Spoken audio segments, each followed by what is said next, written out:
The year was likely 92 or 93. I was 8 or 9 years old and having a snowball fight in our backyard with my father. I remember specific information like the snow was wet enough to pack into snowballs. There was a few inches of snow on the ground, but no storm occurred. The snowfall had occurred the day and night prior. I was hiding in a small forest-like area between houses and waiting to see my father. Then I would dart out and throw a few snowballs at him. When I saw him, I sprung out and threw a snowball. He threw one back at me. All of a sudden, something unexplained to this day had happened. A brilliant blue overtook everything. It covered everything from the snow to the tree to the sky and all around. And an emphasis on all around. Everything was illuminated in the blue. Literally, everything was encapsulated in blue as if a snow globe of blue light had dropped over us. It lasted for a full second or more, quickly, but still distinct and long enough for both of us to have noticed the oddity. Also, there was no sound, completely silent. My father, in his 40s at the time, and myself, stood silently briefly before dropping our remaining snowballs, running inside our house without any conversation. I mention our ages, my father in his 40s and me either 8 or 9, because we had the same silent reaction. We both were aware that something had just happened that was not quite right, and we left the scene immediately, went inside, and remained silent for the time being. This illuminating, encapsulating blue light only happened that one winter day, in either 92 or 93. It never reoccurred. This event resurfaced yesterday, and it remains unexplained. Has anyone also experienced this illuminating, encapsulating blue light? Is there any plausible explanation available?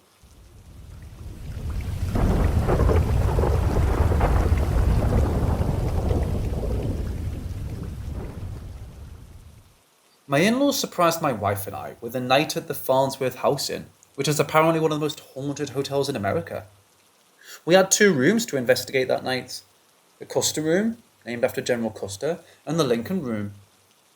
We started by investigating the Custer Room with a voice recorder and spirit box. We didn't get a ton of activity on them, but we had a lot of visual activity. My father-in-law and I kept seeing a dark humanoid mass walking around in the bathroom. My wife was attacked by a black mass that came out from the ceiling. She was laying on the bed when it rushed her. She immediately ran off the bed, saying she felt a rush of cold air and heard a weird screeching sound. We left that room for the rest of the night, because that room felt as if it had an evil presence. We moved on to the Lincoln Room, where we had a ton of activity. The Lincoln Room is known for having a spirit cat, which will be important later. We had an EVP that sounded like a male gasping and then choking. We managed to talk to a spirit called Jeremy, who is a 6 or 7-year-old boy who was killed during the Civil War. He's known for playing jokes such as untying shoes. My wife's shoes were double knotted and her right shoe was untied twice. I was sitting in an exact replica of the chair Lincoln died in when I heard a screeching sound go past my head. It was so close, I almost thought it was in my head. My wife was going through a voice recording when the EMF reader, laying on her chest, shot from 0 to 20 mg. She said it felt like a heavy animal was sitting on her chest. This went on for a few minutes. At about 2 a.m, we decided to try to get some sleep as we had to drive home in the morning. This is when the activity got insane. My father-in-law said his thigh kept getting grabbed. My wife said something kept poking her forehead. I repeatedly felt someone scratching the bottom of my foot. This went on for about an hour before we decided to leave early. When we turned the lights on, every single picture on the wall was crooked. This was by far the most activity I've ever experienced in a single night.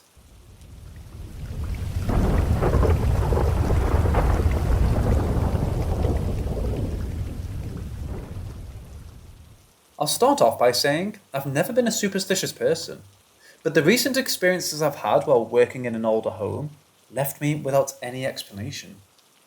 My father, my friend, the owner's father and I have all experienced very odd things while working in the house. The owner's father was the first to experience something odd, and since then, he's refused to come within 50 yards of the house, even when we're working inside. He won't tell us what happened, probably because he wants us to finish the remodel, but his hesitation toward the house says enough. My father has had the most experiences. He's heard footsteps, loud bangs, and scratching in the attic, all of which he investigated to find nothing. Hand tools moved around, and most recently, smelled a very distinct aftershave that gave him goosebumps. The house is completely empty. There's nothing that could make that smell. My friend also hears footsteps pacing the hallway and has had doors slam and lock themselves. He's been spooked out of the house many times and refuses to work there alone. I myself have had the most terrifying experiences of everyone, though. I've had a stepladder move as I was standing still on the top step, almost throwing me off. Been tapped on the shoulder many times and heard a voice say, "Gotcha," right into my ear. I also joked with my buddy once that I'd never come back if lights started turning on by themselves. Not even 10 minutes later, I heard the thump of a light switch in a room across the house and found the lights on, with no one remotely close to the room. Ever since, I've refused to step foot back in the property. Not even the birds and squirrels will come within 100 yards of the home. That far in the country, you'd expect to hear birds chirping and animals scurrying around, but it's always been dead silent for the few months we've worked out there.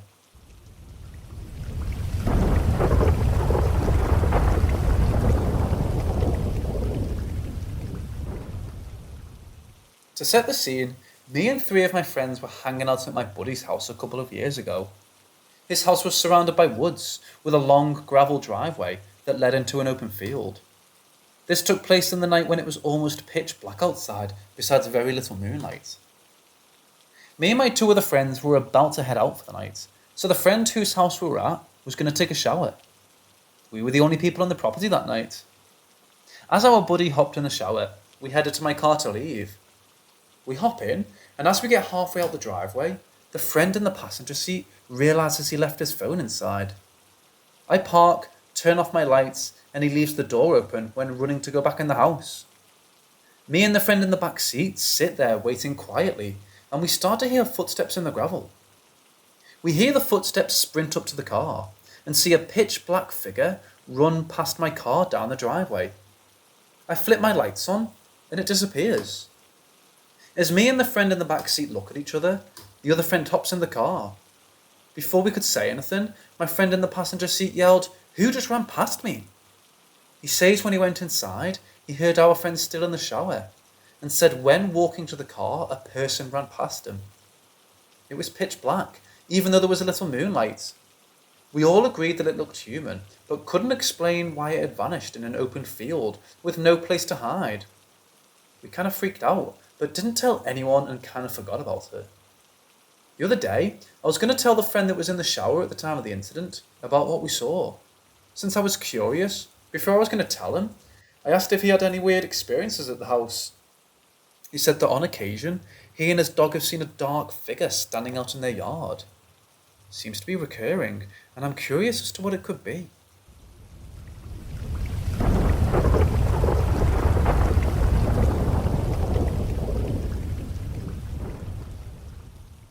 I was alone in the house, have no pets or any mouse or rat infestation.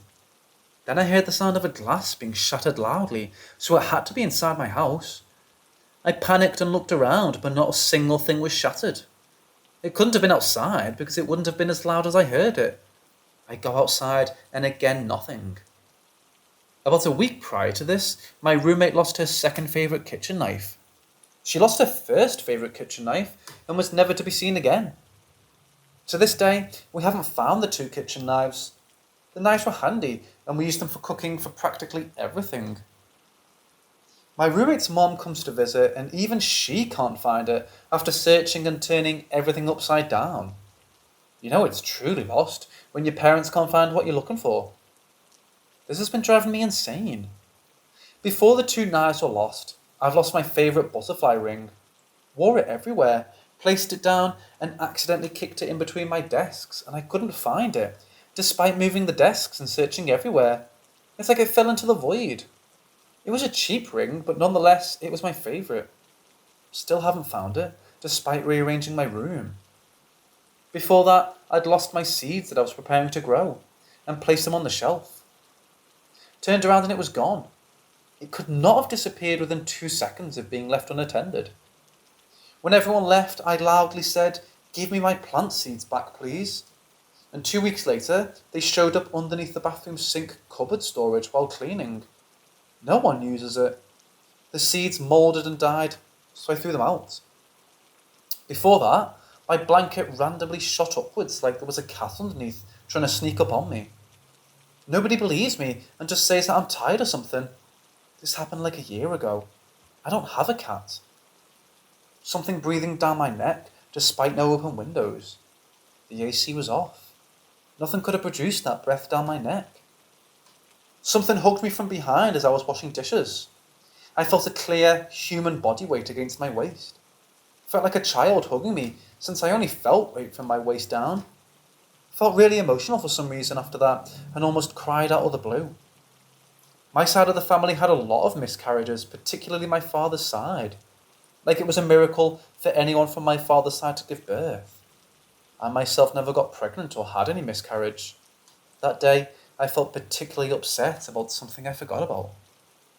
I'm not religious or anything, but I do believe that paranormal stuff exists. All this stuff has been driving me crazy, and I can't prove it to anyone. My roommates are worried, but don't really care as whatever is disturbing us hasn't done anything dangerous. Just silly pranks and whatnot. Yesterday, I again said, "Can you please give our stuff back?" So now it's a waiting game, I guess. Anyone have any theories? Are these hallucinations? Anxiety induced? All in my head? It's not bothering me, but that glass shatter noise was the last straw. I have no problems with my hearing. Have vision issues, but that's about it. I do have PTSD, trauma, or whatever you call it, just undiagnosed because my insurance doesn't cover much. Don't want to pay out of pocket. The trauma is mostly from my childhood and some during older years. I dissociate. Not often, as I've learned to snap back to reality because I don't like disassociating, because afterwards, I don't remember anything that happened an hour ago. Is it all just my PTSD? I don't know at this point. I do remember having my name being called in an echo-like voice when I was in elementary school. Or the feeling of being lifted off my seat in elementary school. Never experienced that in my much older years.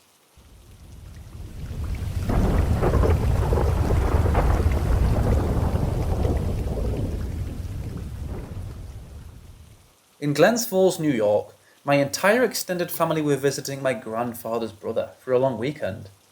His property backed up to the Hudson River with a lot of open field that led into a forest with a few paths that were about a half-mile walk to the river. He did have neighbours, but only a few that were only about a half football field away. One of the nights we were there, all of the adults were having fun and talking around the fire, up closer to the house, away from the forest, while my cousins and I played a tag game called Ghost in the Graveyard. As I quietly jogged away from the adults, looking for my brothers and cousins, and the adults' boisterous conversation fading well into the distance, I began to slow and walk towards the woods and the paths that led to the river. Just as I began to get within eyesight of the fuzzy, darkened trail outlets, I slowed to a walk so I wouldn't be heard. And then, in the close distance, I suddenly see a light-haired woman emerge from the path on the right. I freeze. I know it's a woman I'm looking at, but as she walks out from the path, she's completely unaware of my presence, as well as the presence of the adults far off in the background, loudly having a good time. Her strides in her long white dress are flowing and elegant, almost appearing not to touch the ground as she steps, and her dress gracefully sways with each step. Her hair appears long and blonde, and her head is held high with an undeterred gaze forward. Then as soon as she appears, she fades into the next path on the left and disappears. It was a moment that lasted for years, but was over in just 10 beautiful steps. Moments after she disappeared, undistracted, a group of my cousins, loud and yelling, emerged from the path on the right. I calmly asked them, "Did you see a woman back on the trail?" They laughingly answer, "No." Decades later, I still can't corroborate, convince myself, or confirm what I saw. But as long as it's been, it still doesn't match the time I felt past while I stood and watched a lady in white.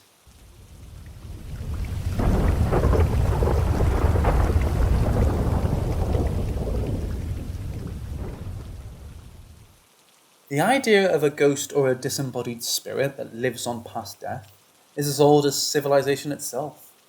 A truly ancient folklore, literally and spiritual idea. Possibly the oldest idea within these fields ever. Ghosts make up their own subgenre of legends and myths around the world.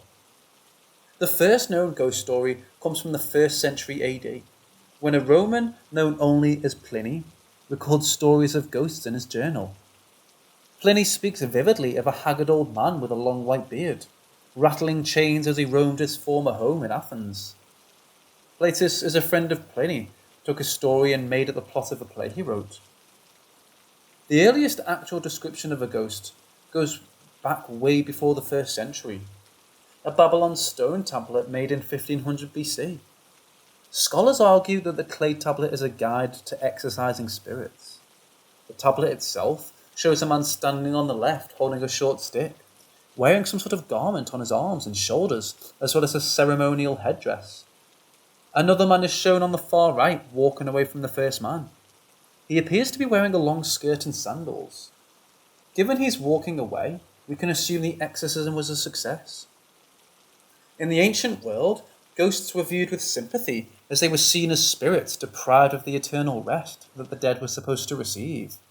Thus, across all ancient cultures, China, Greece, Rome, Scotland, England, etc., funeral rites were created to stop the soul of the deceased from returning.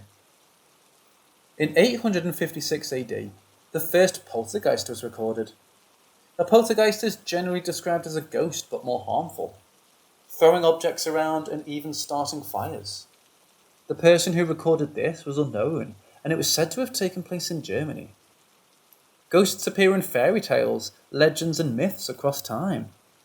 Ghosts are a part of cross-cultural phenomenon that encompasses all cultures.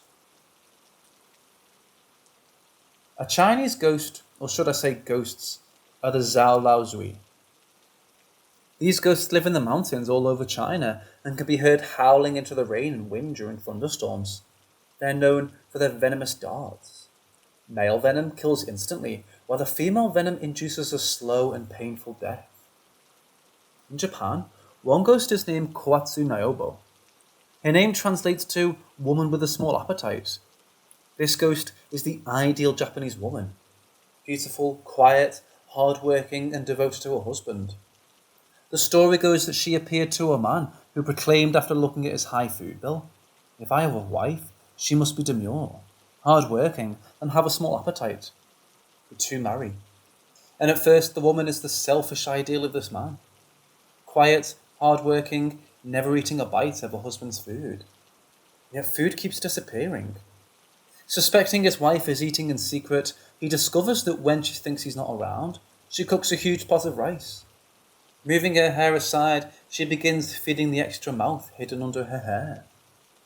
Once the ghost finds out her husband knows of her true nature, she lunges at him, fangs bared from both of her mouths, attempting to murder him. The man escapes and lives the rest of his days hiding in a field where irises grow, as they're known for their power of warding off evil spirits. In Russia, the Slavic region ghosts don't appear, but reanimated corpses do function in the same role. Not like zombies. They have black hair. In old Russian culture, black hair refers to the special braid a girl wears. Once there lived a girl, a vain, boastful girl who proclaimed to be the bravest of anyone in her village. She had the finest black hair of any of the girls in the village. One night, she invited all the women of the village to a grand feast. They decided to test who was the boldest among them. "I am," declared the boastful girl. "Well then," replied one of the women, "go past the graveyard, into the church, and take down the holy picture and bring it here." "Good, I will do so," said the arrogant girl. And sure enough, the girl took the picture from the church and brought it back. However, the picture needed to be returned. As she was on a return trip to the church, she passed through the graveyard. Seeing a corpse lying on a tomb wrapped in a beautiful white shroud, the girl went, put the picture back in the church, and I went out, sat on the tomb next to the corpse. She pulled the shroud away, but the corpse held on to it. She yanked harder, and the shroud came loose. She took the shroud and went home. There, not only did I put the picture back, I took a shroud from a corpse, boasted the girl. The women gasped, horrified. After all the women lay down to sleep, there was a tap on the window. It was the corpse. Give me my shroud, it cried. The women were frightened out of their minds, but the boastful girl opened the window and held out the shroud. Take it, she said. No, restore it to my resting place, said the corpse. Dawn came, and the corpse went away. The next night, the corpse tapped on the window. Give me my shroud, it cried. This time, the girl's parents offered it to the shroud. No, restore it to my resting place, it said. Dawn came, and the corpse went away. The following day, the girl's father went to the church priest to help. The priest thought for a moment and then said, let her come to the church tomorrow. A number of people showed up to the service. Just as they were about to start, a goddess appeared in a whirlwind so strong it knocked everyone in the church over, picking up the girl and throwing her hard to the floor. When the wind died down, there was nothing left of the girl but her black hair on the church floor. Spain. Duende. These are the spirits of deceased infants who died before baptism. They are evil spirits who lurk in the homes of the parents and cause chaos. They are known for kidnapping and eating living babies. Polynesia. Picking up Pele. It's thought that if you see an older woman on the side of the road, you must stop to pick her up and take her where she asks. To ignore her will bring bad luck, as this older woman may be the spirit of Pele, a ghost who is said to haunt certain parts of Hawaii. Ecuador. La Gringa Sin Cabeza, or the Headless One, haunts a former American airbase. The ghost targets men walking alone at night, attacking them violently. The legend goes that during World War II, a serviceman cheated on his girlfriend. When she found out, he pushed her off a cliff. Her head got caught on something on the way down, and it tore off her head. Ghosts also appear in a lot of popular literature like Hamlet, The Legend of Sleepy Hollow, A Christmas Carol, Lord of the Rings, and The Shining, etc.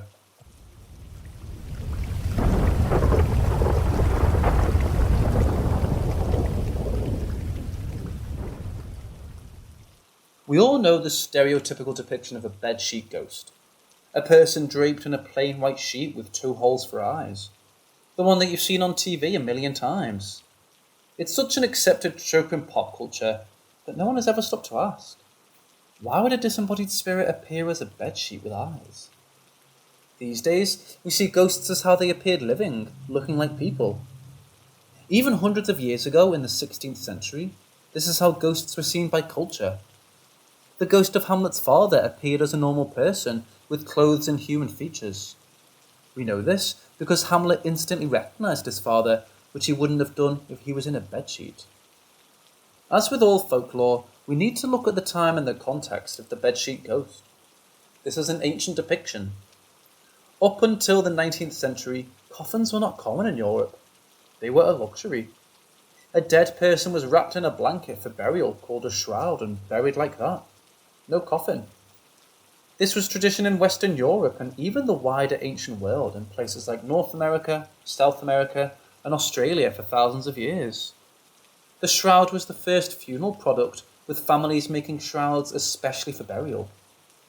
The very first ancient peoples to use shrouds are Native Americans, who believed that burying a person in a blanket was seen as giving one of your prized possessions back to the Great Spirit, a deity of Native American religion. The Aboriginals also used shrouds in funeral rituals, although instead of making blankets like the Native Americans, they used animal skins. In South America, the Chachapoya, a society that was a part of the Incan Empire, would wrap their dead in woven shrouds made from dried grass. In the days of the Roman Empire, shrouds were also used, according to the Bible. Christ was entombed in a shroud. All of this shows how the usage of shrouds dates back to the earliest of civilization across the world. Back to the bedsheet ghosts. In medieval Europe, ghosts weren't exactly seen as disembodied spirits. Rather, they were seen as something akin to zombies. With the deceased rising from the grave still wrapped in the shroud they were buried in. This meant that bedsheet ghosts really scared people back then, even though we find it ridiculous today. It was this fear and the anonymity that bedsheet ghosts give off that caused criminals to start wearing them in order to rob people.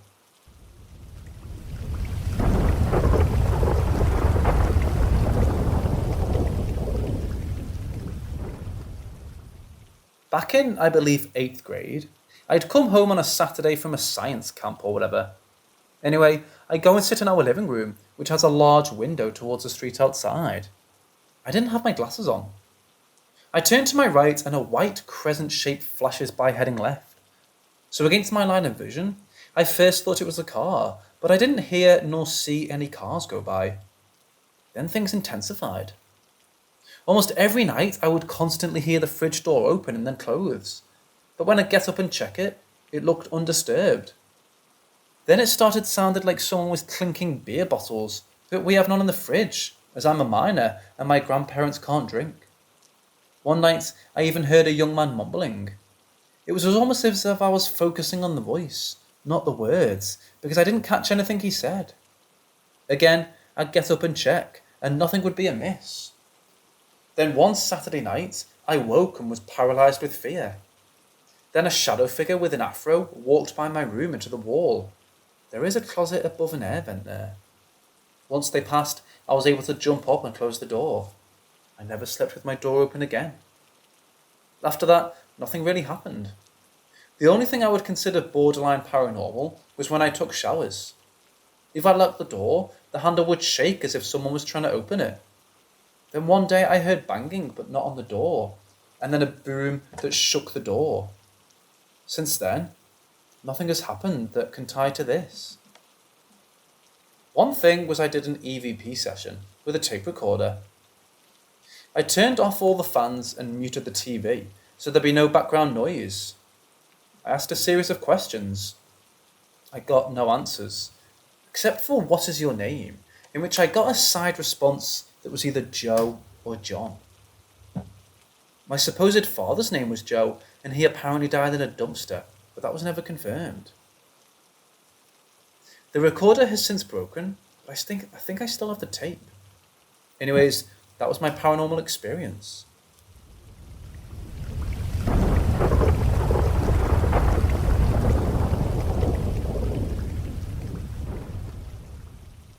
The first event from this story happened around the year 2002, if I recall correctly. It was around night time. I was doing gymnastics around that time, and I had drifted off and was alone. And while I was there, I saw a woman who was about my age based on her appearance.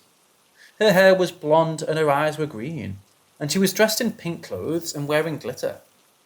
She tilted her head and looked at me and she said, "Don't you remember me?" She had a somewhat high-pitched and eerie voice.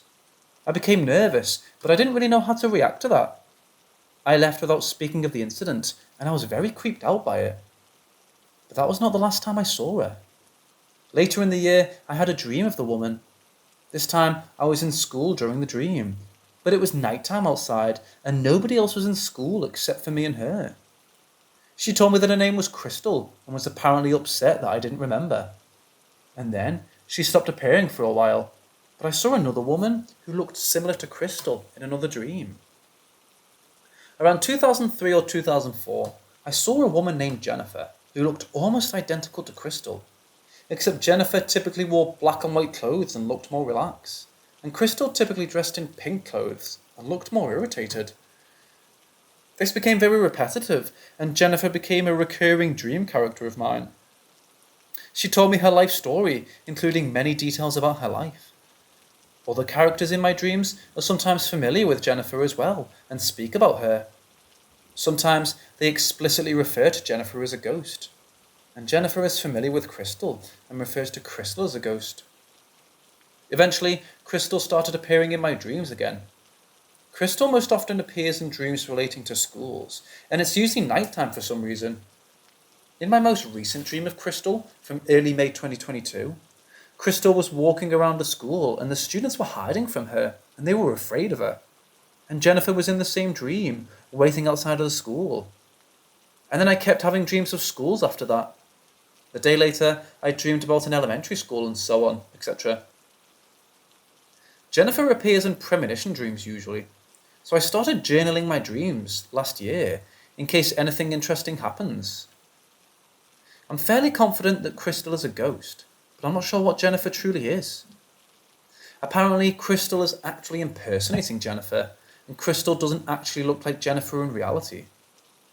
Recently, I've noticed doors opening by themselves. For example, it just happened to me 30 or so minutes ago, which prompted me to write this. And sometimes, things will even fall over on their own. And what creeps me out the most is that these instances sometimes happen when I'm thinking about Jennifer or Crystal. It almost seems like it happens as soon as I think about them, as if they're listening sometimes. But I do not like to be too paranoid. I can dismiss some of the noises as coincidences for now, but I can never really be sure. What I truly find inexplicable, though, is some of the dreams Jennifer appeared in from the past. And they really did come true. However, that's why I've recently started a public dream journal. Not all of the dreams of Jennifer come true, though. I've been seeing her since 2003 or so, and she still appears in dreams even to this day. Hopefully, one day, some random coincidence will happen with my journal, so I have something to show everyone.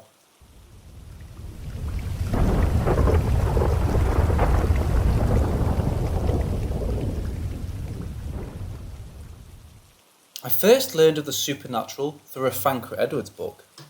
It started out with someone on their deathbed talking to deceased relatives, and proceeded with about 20 more stories.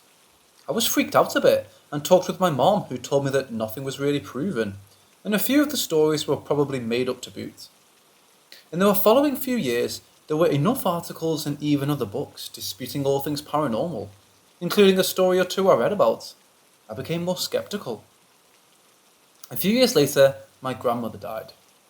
We were 800 miles away and started making plans to join my dad, who had stayed with her in her last days. The night she died, I was in my bed in the bedroom I shared with my two younger brothers when this happened. Our door was open to the hallway, which was lit but dim enough not to bother me, who was nearest to the door. I was laying in bed and ready to nod off, when something I can only describe as a faint feather or leaf of light came floating into our room. To this day, I'm still not sure what it was, and I'm not 100% sure my mind wasn't playing tricks on me, but I know I saw something. I'm questioning it to myself all this time, but watching nonetheless. It floated into the room and paused at the foot of my bed for a few seconds. It did the same for my middle brother, and then proceeded to my youngest brother, who was the farthest from the door. It paused at the foot of my youngest brother's bed for a second, and then headed towards his head. It looked like it paused there, and then was gone. I laid there thinking for a few minutes, and then kind of faded off somewhat offhandedly, thinking she had tucked him in. I never told anybody about it, because I wasn't sure what I'd seen, or if, and nobody would believe me anyway, so I left it. About 40 years later, I'm talking to my mom, and out of nowhere she says, "You do know that your grandmother visited your youngest brother on the night she died, don't you?" I was blown away and didn't even answer. I was just so stunned. My youngest brother and I were never close and never talked about anything. He had also moved about 700 miles east. We re-established contact about 2 years before he died and got on good terms. One night on the phone, I asked him about it, and it turns out we had seen about the same thing. He described it as a feather of light too. I told him my version about how she stopped at the foot of each bed, but when it came to him, how she floated up to the head of his. I told him I thought she was tucking him in. He said, "Hell, I thought she was trying to smother me." It was our last huge laugh before life caught up with us both. I still question that night, but little bro was spot on with what happened. I'm praying now that he can ask her in person and get back to me one day.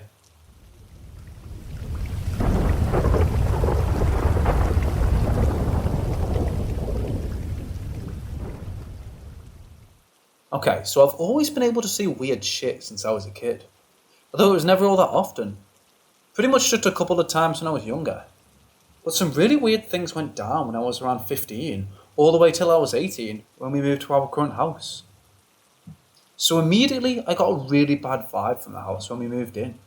It just didn't feel right, but I didn't think much of it till I started noticing really small handprints all over the windows and some on the walls, hearing footsteps at night and occasionally seeing figures.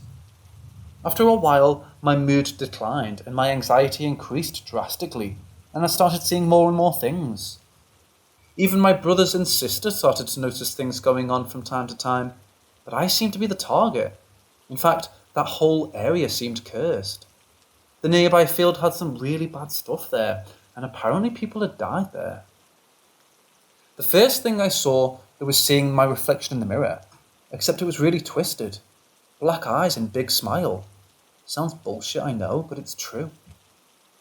Anyways, after seeing and hearing voices of what sounded like children, I later found out some kids died in that block in a house fire. After learning that, I started feeling like I was standing next to a fire when I was in my room alone, and started to feel something really dark walking around, and maybe saw what it looked like in a dream. I don't know, honestly probably just a nightmare. But considering how visual it was, it could be something, since I literally can't have visual dreams, and can't picture my things in my head as a whole. After all the weird stuff kept happening for over 2 years, I told my mum to get the house blessed. Literally that night, trying to sleep, I felt something climb over me and lean in face to face. I knew not to look, because why would I? But I could tell what it looked like, if that makes sense. Like I could feel what it looked like. It never did anything, and I just had to force myself to sleep. The moment I woke up, I had a massive panic attack and told my mum I'm leaving till the house is blessed. After the blessing, I didn't see anything too bad, so who knows what remained in the house. I don't even know if the blessing worked, but afterwards, whatever was there remained pretty quiet. But now, I'm somewhere else. I'm still seeing a lot of stuff. I'm not too sure if something would have followed me.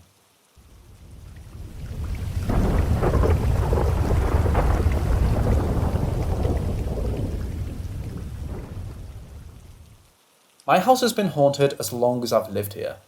I'd love to write a full-on novel about all the experiences I've had in the house, but for now, I'm going to focus on one of the smaller and more consistent strange happenings that go on in my house. Every night at varying times, I will hear a rapid tapping on my window. There are no trees or anything of the sort that could be making the noise. My girlfriend has also told me at various times when I leave the room for however long, she hears the tapping too. Though on other occasions, instead of a tapping, sometimes I'll hear footsteps from outside my window. It always sounds like someone jumped over my backyard gate and begins just pacing around outside by the rocks scattered across the yard. The footsteps are always heavy, and they make a scraping noise against the concrete. We try to ignore it, as I know talking with spirits and entities can be dangerous. Though I wish I could say those were the only noises I've heard. If it isn't the tapping or the footsteps, it's something much creepier. On occasion, just outside my bedroom window, me and my girlfriend have also heard what sometimes sounds like a woman's humming. Words can't explain the sinister tone the humming always seems to have. I've always felt a strange nervousness inside my chest when I hear it. I know how this must sound already, and to add to this insanity, even more on occasion, there's sometimes this muffled, faint off-key music that seems to pass through my backyard, as if someone is walking by playing music. It would fade in from far away, and then the music would fade away as it passes my window. As well as my girlfriend, my friends have also told me at various times that when any of them are alone in my room, they've heard all the noises I've stated here at some point. They've expressed feeling inexplicable anxiety when they hear the noises. Just last night, when I was laying in bed, my girlfriend passed out on my chest. However, as I was dozing off, I snapped from my froggy daze when the rapid tapping started up louder than usual by my window. I'm not sure what's going on, but I used to be heavy into ghost hunting and was thinking about getting back into it and trying to figure out what might be outside my window.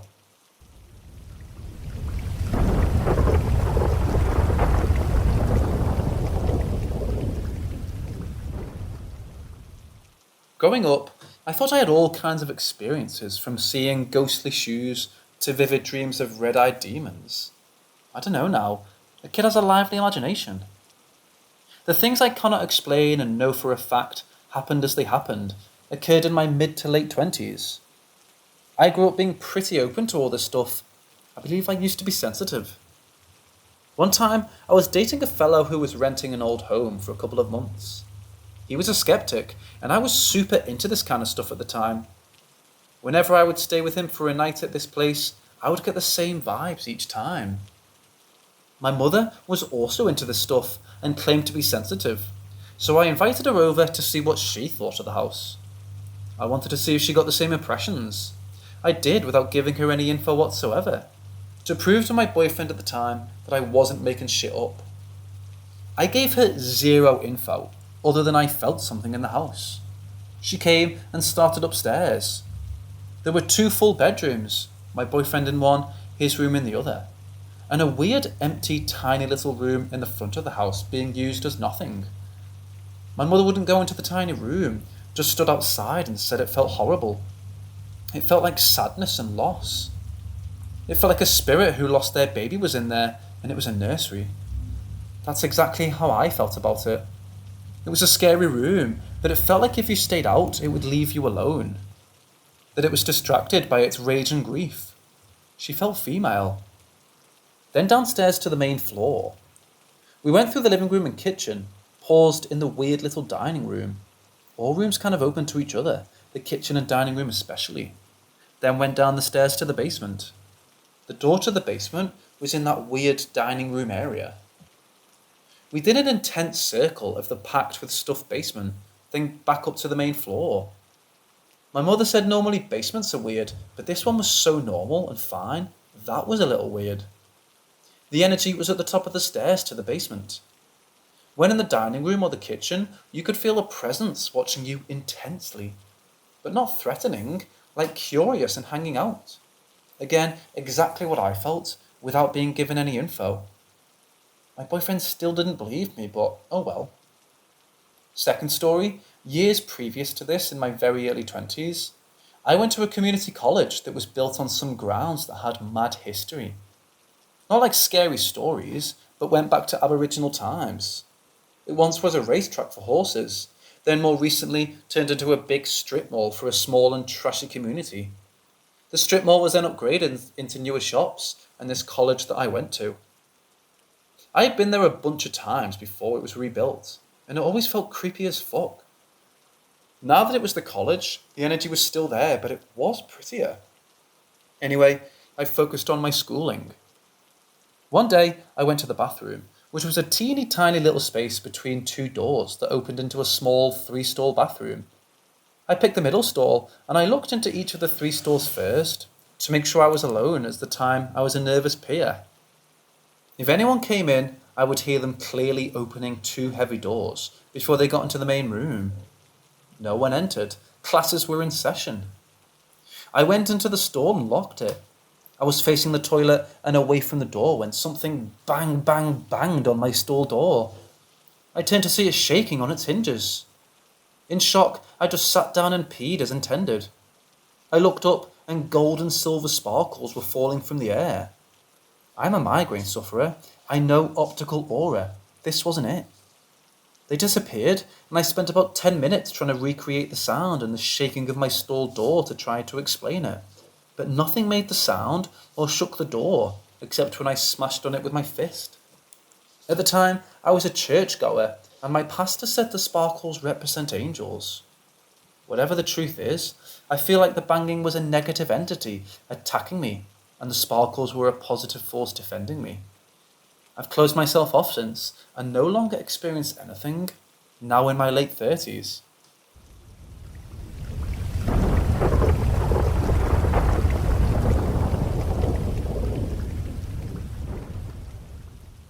So I've had experiences my entire life.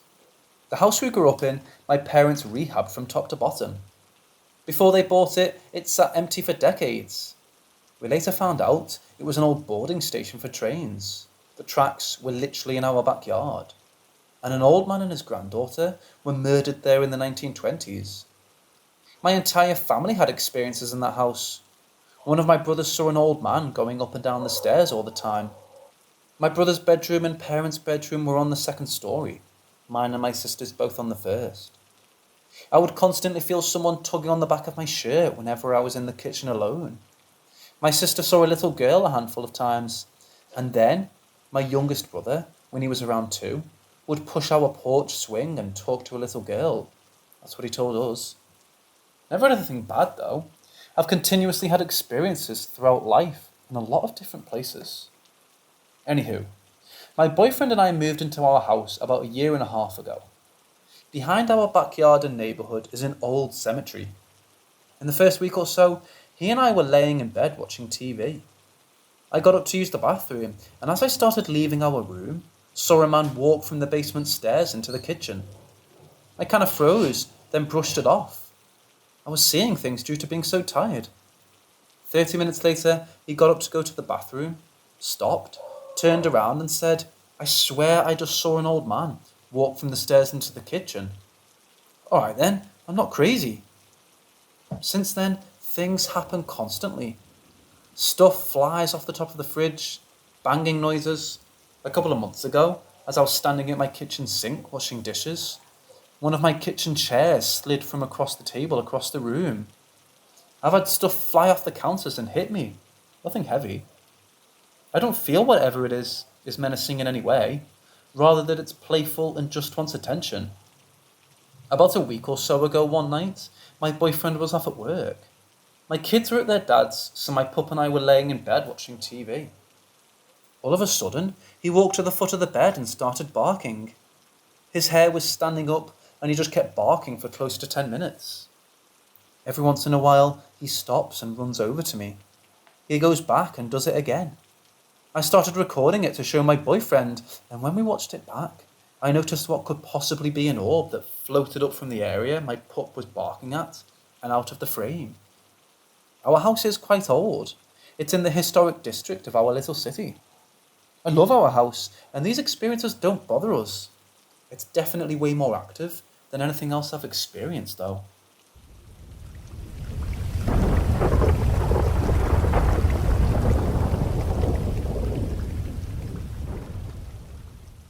My daughter is special. We both almost died twice when I was pregnant with her, thanks to the complications of emergency surgery and bleeding internally. Since she was small, there's always been weird things in all her pictures, or she said things she was never exposed to. For example, she was 2 years old when she told me she was scared of the spooky with no eyes trying to come in the house. Or when she told me the man next door was dead, just before the cops knocked on the door to ask us if we were aware the man died outside in his patio chair. It was midsummer. Regardless, I just bought a house for me and my family. Since we started moving in, our daughter has been playing with her friend. We moved in February of this year. At the end of September, I started to feel very uncomfortable in my home, especially if I was having a mother-daughter day with Bird. I just shrugged it off as paranoia, since my honey is working crazy hours and raising a 3-year-old while recovering from a serious car accident is exhausting. Till one night, when we were FaceTiming with my cousin in the Netherlands, when Bird just started shouting at the couch. "No, that's my mommy. Mine, not yours. I don't like you anymore. Go away. You're bad. Biting is bad." I was shocked, because my girl usually only shouts about her lipstick. I blamed Grandma. And Cubby, my 140-pound dog, always trying to get her snacks. Anyways, I asked what she was talking about, and what she was just creeped me out. She said, "My friend that is here that's sometimes wet is dead. She's from outside. She was nice before, but now she wants to try to bite me, because you are my mommy. Mine, not hers." I just reassured my daughter that I am her mommy, and that she was right about that part. Then I tried to redirect her to something else. My cousin I was FaceTiming with recommended I smudge the house just in case. I did, and that's when shit got real. The bulb by my furnace busted. Could hear footsteps running around upstairs when no one was up there, and my dog still refuses to go up there. It culminated in the one-sided shouting match I walked in on yesterday. I was bringing in a hope box because I just had my second miscarriage, and my sister-in-law made me one. Bird went in before me because it was paint day. We do fun stuff every day when the dad is out of town. I was at the top of the stairs and just coming down to get the munchies I left in the SUV, when I swear I was pushed down my steps. Bird started shouting that it wasn't nice and that I still had boo-boos. Median nerve is still healing. My dog my cubby bear started barking. I just laid against my floor, not believing what just happened, and wondering if maybe I just tripped and thought I was pushed. Anyways, I comforted my girl and reassured her I was fine. Reassuring my big fur baby I was sore but okay. It wasn't till my honey got home tonight and was rubbing my back that he asked about my bruises. I told him I fell. He then told me to look at them in the mirror, and that's when I felt my stomach drop into my slippers. And I don't know what to think or feel anymore.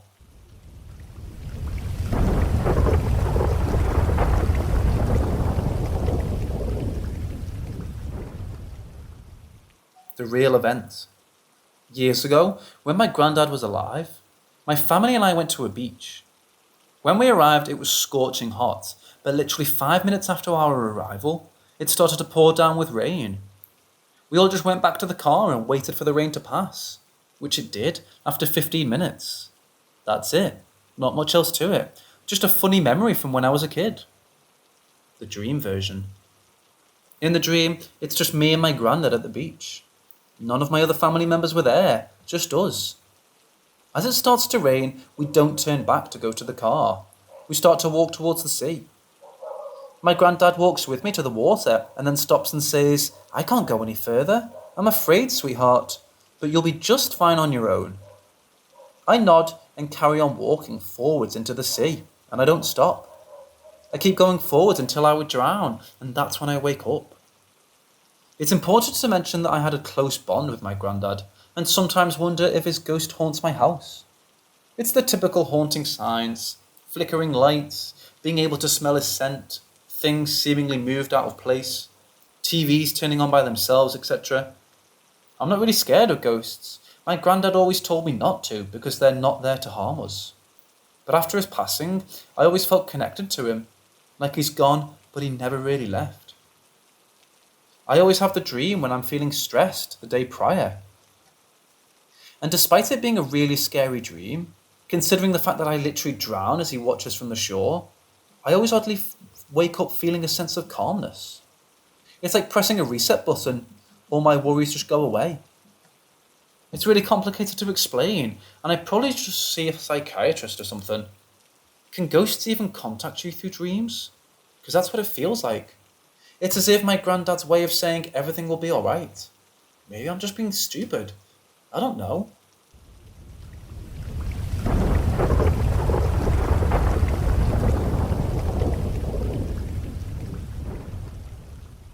So I have a ghost, confined mostly to my room, but has loudly knocked on my upstairs door, has been heard walking around upstairs, but mostly stays in one room flipping over small objects and rustling my curtains and vines.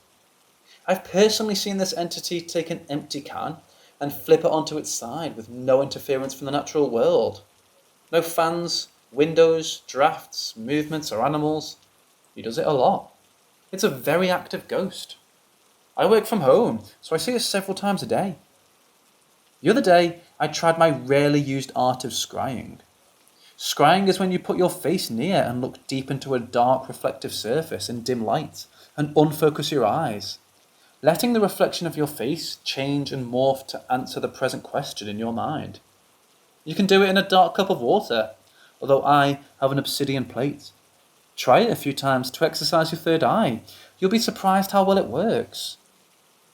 In this scrying exercise, I asked myself, what was the entity wandering my home? And the faintly glowing form of a person appeared from the shapes in my face, looking out a window. I asked, what does it want? And the window changed to an open door.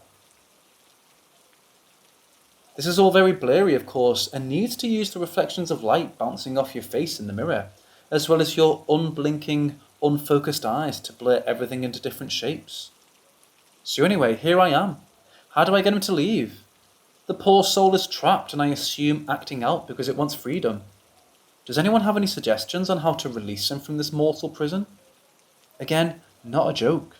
Please give scrying a try, and if anyone has any advice on this subject, it would be greatly appreciated.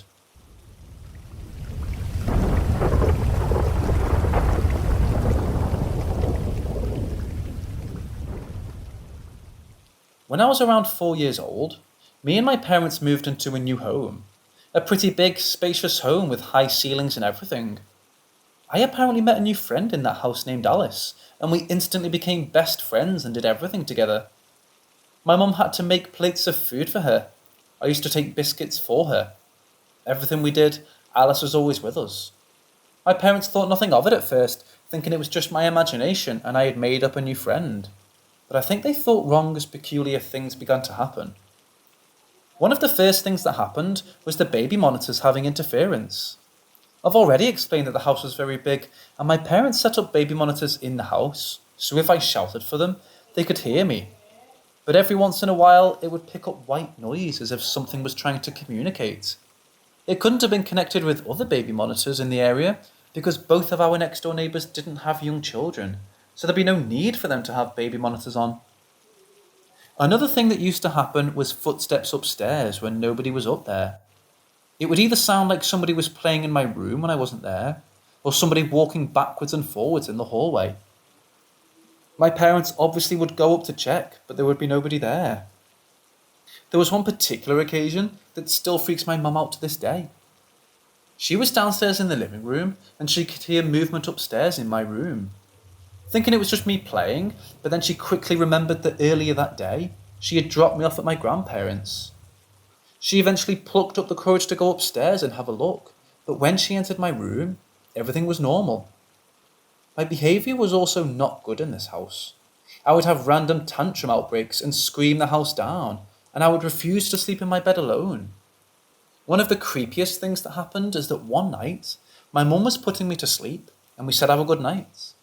As she was about to leave the room, I said, "Night, Becky," and she turned around confused and proceeded to ask me why I had said that. And I turned around and said, "That wasn't me, that was Alice." We left that house when I was around 7 years old, and I never spoke about Alice again after that. My parents still be confused with the events that happened in that house. I'd also like to quickly mention that I don't remember anything about Alice. I remember the house so well, but I don't remember anything about Alice. But maybe that's just the way it's supposed to be.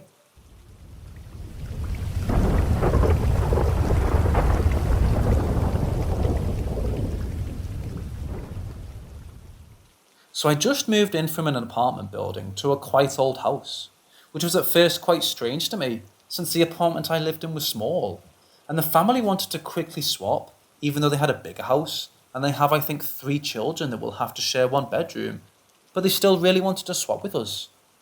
So we did the swap and there was not much going on at the start. Things began to get a bit weird from there. At first, I started only hearing some weird sounds like footsteps coming from upstairs. Didn't really pay much attention to that. After some time, occasionally doors in the house, mostly to my bedroom, started opening by themselves. One time on Halloween night, the doors to my room busted open like someone kicked it. I then started waking up sometimes at about 3 at night by my dog that sleeps in my room every night, barking and growling at nothing in the room. This happened a lot. Not every night, but maybe a few times a month. I started hearing heavy things being dropped in my bedroom from time to time, but when I went to check, I could never find anything that might have fallen, although sometimes I can see things falling on their own. One night, a cabinet opened itself and a jar dropped from it. I remember a few days ago, I woke up in the morning to get ready for college and my dad's guitar started playing by itself. It wasn't any songs, just like something was hitting random strings. After that, the guitar just fell. The guitar was standing there for about a month without anyone ever touching it.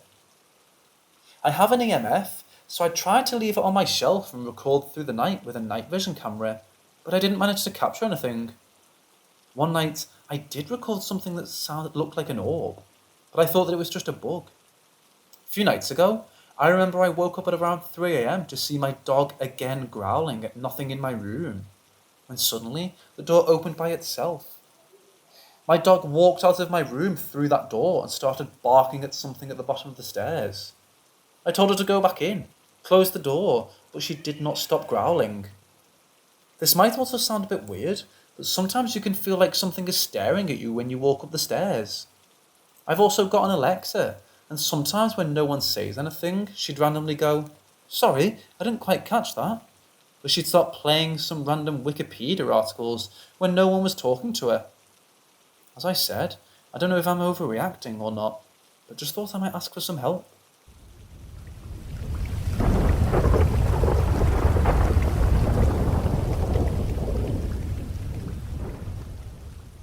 So I once had a girl over my house who was from Africa. I forget which part, but from what she described, it was very superstitious and violent about its superstitions. This girl's mother was killed for being a witch, and that's why the girl I knew and her family moved to the UK. She told me all this while round my house one night, and me being a dick made a joke about her mother being a witch. I was a teenager, and I would never do this now. I'm really not proud of myself. One night, about 6 months after I made jokes about the deceased mother, I was laying in my bed scrolling on my phone, and randomly, I had a really intrusive thought come into my head that I should apologise to this girl. It was really compelling, and like I'd totally forgotten about the experience. I was a typical idiot lad at the time, and would never apologise to anyone because I thought I was oh so alpha. So I brushed the thought off.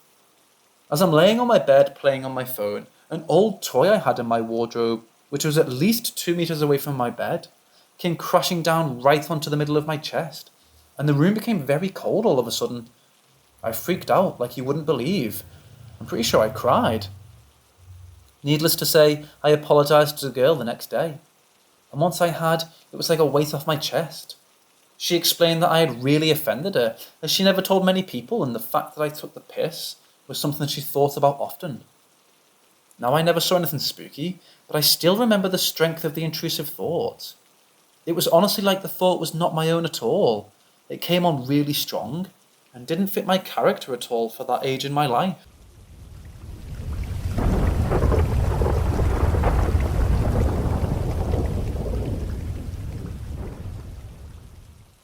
A few years ago, we had just gotten back from vacation. It was about 8 p.m. and my brother asked to borrow the car. He and his girlfriend, now wife, left. He drove one car and she was in the other, and they began driving to her house. After they left, I had fallen asleep and had a terrible nightmare that my brother had died. Waking up, I was crying and could hear my mom running through the house. She had been doing laundry, and when she went to go back upstairs, she left the laundry room to see a dark shadow figure looming at the end of the hallway. She felt strange looking at it, but it didn't quite feel bad, but it still spooked her, causing her to run upstairs. Not even 10 minutes later, she got a phone call from my brother's girlfriend that he had gotten into a car accident, and they were rushing him to the hospital. When he crashed his car, he had broken his neck and vertebrae in his spine. He's lucky to not be paralysed. The paramedics said he was dead for 2 minutes before they got him back.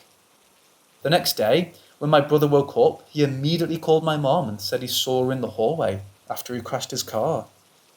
While he was dying, the first thing he did was visit my mom. I later found out that all my sisters had the same dream that I did, and my father woke up because he just knew something was wrong. My brother died and came back to us. We don't know how he survived, and we aren't sure why he healed abnormally fast, but he did. We're lucky. He's still with us.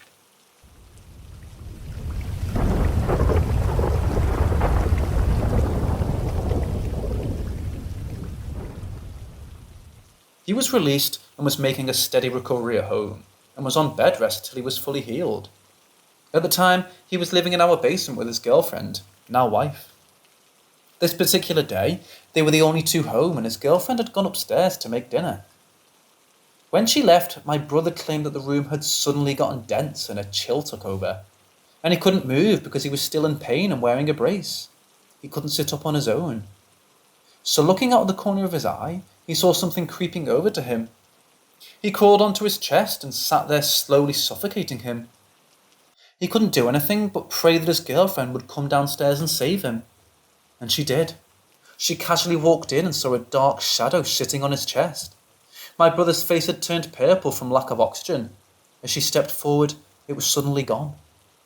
She ran to him and asked if he was okay, and he began describing the creature to her. He described it as having a triangular head, a hunched form and spindly arms and legs. It was humanoid. Its skin looked as if it were burnt. After this had happened, they decided to leave the house. We blessed our home and their new home as well. But before the blessings happened, we got footage of the ghost on camcorders. I'll have a look for the footage, but if anyone is interested in seeing mild paranormal activity.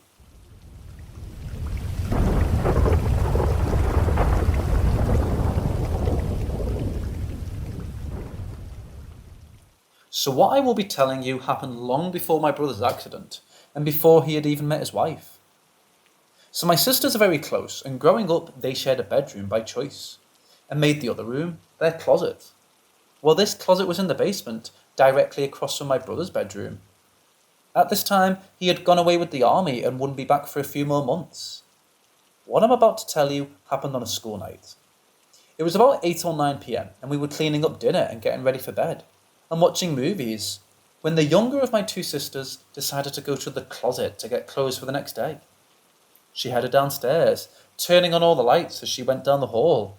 We were all scared of the basement. She closed the door behind her and was collecting clothes when she heard a noise from across the hall. Assuming it had been my mother, she continued. But then she heard it again, but this time it sounded like something was being thrown around. Getting scared, she ran to the door, only to find it had been locked. Knowing this made her panic, and she started to scream for help, and she continued to hear the tumbling from the other room. It got quiet for a moment, and she calmed down, but then she heard sounds of breaking wood and my brother's room literally being torn apart. The whole time this was happening, she was screaming. Then suddenly, the noises moved to scratching just outside the door and then stopped, and didn't continue from there. So she got up, and the door easily opened, so she ran upstairs and told us someone was in the basement. My dad ran downstairs to find my brother's room completely torn apart. Ripped clothing and torn sheets, broken shelves and dresser drawers. Not a single person in the house heard a single thing. Not a peep, not a crash, and we were all in the living room above the stairs. A normal conversation can be heard perfectly from anywhere in the house, and whispers can be heard, but not distinguishable. You don't miss a thing in that house. But somehow, not a single person heard anything. It's terrifying how spirits, demons, and ghosts can do that.